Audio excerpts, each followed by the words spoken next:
নমস্কার all beautiful and unique souls. আমার সাথে সাথে তোমরা এই অ্যাফার্মেশনগুলো রিপিট করো। আমি সব সময় পজিটিভ চিন্তাভাবনা করি।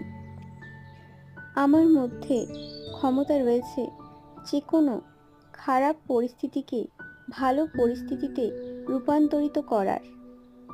ঠিক যেমনভাবে আমি আমার নেগেটিভ থিঙ্কিংগুলোকে পজিটিভ থিঙ্কিংয়ে রূপান্তরিত করি। আমি একটা সুন্দর জীবন ম্যানিফেস্ট করছি এবং প্রতিটা দিন আমি খুব সুন্দরভাবেই কাটাচ্ছি। থ্যাংক ইউ সো মাচ ভিডিওটা দেখার জন্য।